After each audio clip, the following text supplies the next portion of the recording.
It's not a free and fair election. You think so? I know so. Bengal के चुनाव पे बताइए, अभी तो भयंकर विक्ट्री, खतरनाक विक्ट्री हुई उनकी। हाँ, मतलब ठीक है। लोगों ने एक्सेप्ट किया उनको और सबसे ज़्यादा लेवल पे वोटिंग हुई है इस बार, बोला जा रहा है, आफ्टर सो लॉन्ग। हम्म, तो क्या रीज़न है, क्यों बीजेपी जीता आपके हिसाब, एनडीए स्पेशली? मेरे हिसाब से जब आप सीआरपीएफ और मतलब देश का होम मिनिस्टर और ये सब रिसोर्स इकट्ठा करके आप कहाँ चुनाव लड़ने जाते हो, तो I don't know if it is a democratic but लोगों के प्रोसेस। पास तो वोट का पावर तो वो खुद दे रहे हैं ना, वो तो देखा नहीं जा रहा कि मतलब वो तो लोगों की चॉइस है ना। चॉइस बहुत मतलब बहुत लंबा डिस्कशन है कि चॉइस किसे बोलते हैं। तो बट ठीक है, which is fine, I mean जीते हैं वो चुनाव तो। हम्म। बट हाँ, it's not a free and fair election. You think so? I know so. I you know so? It's not a free and fair election. तो ऐसे तो फिर अगर ये ऐसे इस हिसाब से कर सकते हो तो फिर तो किसी भी स्टेट में फिर फ्री एंड फेयर आई नहीं थिंक होगा। 2024 के बाद, ऐसा नहीं 2024 के पहले बहुत फ्री एंड फेयर इलेक्शन हो रहे थे। हम्म। 2024 के जो नतीजे आए, हम्म। उसके बाद काफ़ी ऑपोजिशन पार्टीज या बाकी पॉलिटिकल आउटफिट्स को लगा कि जो हिसाब से इलेक्शन हो रहे हैं और EVM as a question is solved. Solved. हाँ, क्योंकि 2024 के जो लोकसभा इलेक्शन आए, तो जो एक्सपेक्टेड था ऑपोजिशन को, उसके आसपास का ही मैंडेट आया। हम्म। तो उनको लगा ये क्वेश्चन सॉल्व्ड है। और जो पार्टी पावर में है, भाजपा, उनको लगा कि हमने लगाम खींचनी है अभी। फिर उसके बाद आप देखिए जो भी इलेक्शन हुए हैं, मतलब लास्ट 1 घंटे में एक हाई परसेंटेज ऑफ वोटिंग हो रही है। हम्म। वो ज्ञानेश कुमार बोल रहा है मैं सीसीटीवी फुटेज, क्या माताओं बहनों की सीसीटीवी फुटेज देंगे हम।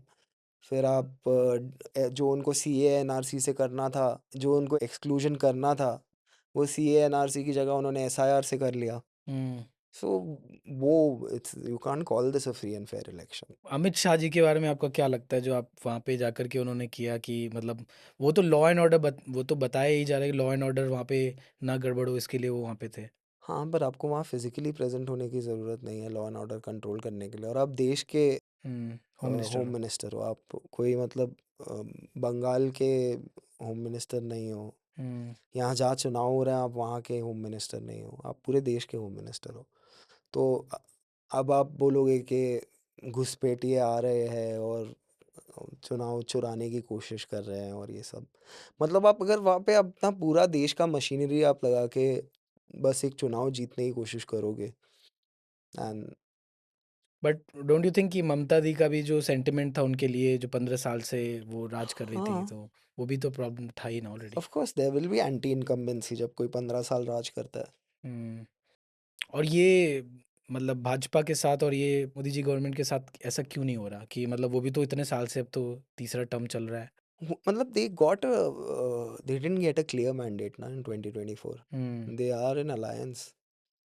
मतलब जो उनको 2014 में मिला था, they didn't need NDA. BJP was enough to form the government. Hmm. तो जो 2019 में मिला तो they didn't need NDA at all. Hmm. Hmm. पर 2024 में जो उनको इलेक्शन रिजल्ट आया कि उनको बिहार से चाहिए सांसद, और उनको फिर चंद्रबाबू नायडू की पार्टी से, तेलुगु देशम पार्टी से भी सांसद चाहिए, तो उनको फिर अलायंस में काम करना पड़ रहा है।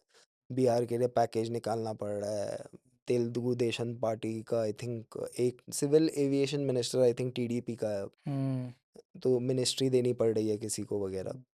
सो ये तो बीजेपी के नेचर में नहीं है ऐसे काम करना। ये तो मतलब हर कोई को यही चाहिए ना कि वो मेजोरिटी से जीते, अगर कोई भी। But a majority, the stronger the government the weaker the people. Hmm. The weaker the government the stronger the people. कि अगर आपको समझो अलायंस स्ट्रेच करना है, हम्म। और मतलब 15 या 16 एक पार्टीज के साथ आपको सरकार चलानी है, तो मतलब मैं नहीं बोल रहा हूँ कि they will serve 100% of the people, but they will serve the interest of more people than they would serve if they have like 303 seats. Because you are not sure कि अगर गड़बड़ हुआ तो हाँ, मतलब अगर चली जाएगी चार सरकार। पार्टनर अलायंस से पुल हाँ। आउट कर लें, तो हाँ। फिर इलेक्शन हो जाएगा या सरकार चली जाएगी। हम्म। मीडिया ही फ्री हो, फेयर हो। मीडिया भी भाजपा के अगर 240 सांसद है, उनमें से 230-35 का तो किसी को शायद नाम भी नहीं पता होगा। वो कुछ बोलते भी नहीं है, उनका कुछ स्टेटमेंट भी नहीं आता, वो बात भी नहीं करते। हुँ। वो बस प्रधानमंत्री हैप्पी बर्थडे, रीट्वीट। क्यों नहीं आता? क्यों नहीं करते वो लोग? करेज नहीं है उनमें, they have power but they lack courage. उनका या मुँह एक नहीं खुलता, सेंट्रलाइज़्ड वे में काम हो रहा है इसलिए नहीं हो रहा होगा? क्या लगता है आपको? ताकत नहीं है उनमें। वो अपना काम करा लेते हैं, अपनी पोज़ीशन सिक्योर करा लेते हैं, अपनी ज़मीन, अपनी जायदाद, अपने बच्चे उनका देख लेते हैं वो। पर देश के लिए ये भाजपा के सांसद में इतना इतना करेज नहीं है इनमें मुँह खोलने का। और जो मुँह खोल देते हैं फिर वो या तो निकल जाते हैं, जैसे वो अभी जगदीप धनखड़ जिनका मैं बिल्कुल फ़ैन नहीं हूँ। हुँ, उनको उन्होंने मतलब 6 घंटे में निकाल दिया, फेंक दिया, उसके बाद उनका एक इंटरव्यू नहीं आया, किसी को पता नहीं वो क्या कर रहा है, क्या कहाँ है। हुँ। आपने देखा है कोई जो ऐसे सीधा ही मतलब एक दिन वो स्पीकर है और दूसरे दिन बस खत्म, उसके बाद सुना ही नहीं हमने उनसे कुछ। हुँ।